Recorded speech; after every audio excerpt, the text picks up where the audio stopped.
বিসমিল্লাহির রহমানির রহিম। প্রিয় সহকর্মীবৃন্দ, আসসালামু আলাইকুম। আজ দীর্ঘ 6 বৎসর পর আপনারা আবার একসাথে ফ্যাসিস্ট মুক্ত বাংলাদেশে একত্রিত হতে পেরেছেন। সেজন্য আল্লাহর কাছে হাজার শুকরিয়া আদায় করছি।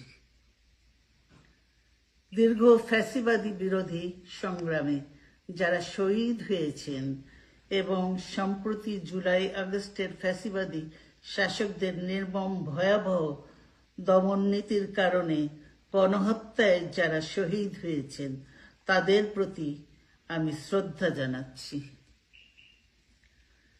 যারা আহত হয়েছেন তাদের প্রতি জানাচ্ছি আন্তরিক সমবেদনা।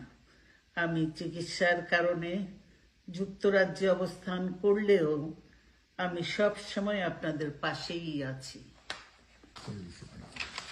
দীর্ঘ 15 বছর গণতন্ত্রের জন্য, আমার মুক্তির জন্য আপনারা যে নিরন্তর সংগ্রাম করেছেন এবং আমাদের অসংখ্য সহকর্মী প্রাণ দিয়েছেন, জুলুম নির্যাতনের শিকার হয়েছেন এবং প্রায় 1.25 লক্ষ মিথ্যা মামলায় জর্জরিত হয়েছে, এখন আদালতের বারান্দায় ন্যায় বিচারের জন্য ঘুরে বেড়াচ্ছেন।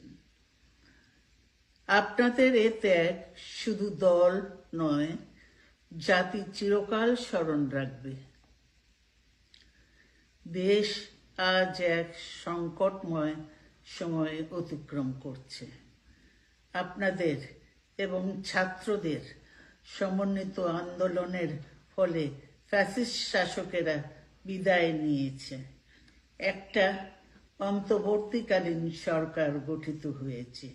তাদের কাছে জনগণের প্রত্যাশা, রাষ্ট্র মেরামতের ন্যূনতম সংস্কার দ্রুত সম্পন্ন করে গণতান্ত্রিক ব্যবস্থায় ফিরে যাওয়ার জন্য সকলের কাছে গ্রহণযোগ্য একটি নির্বাচন অনুষ্ঠান সম্পন্ন করা।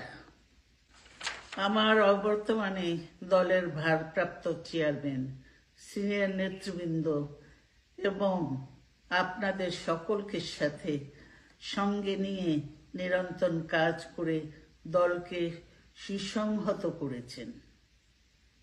আমি আপনাদের ধন্যবাদ জানাচ্ছি।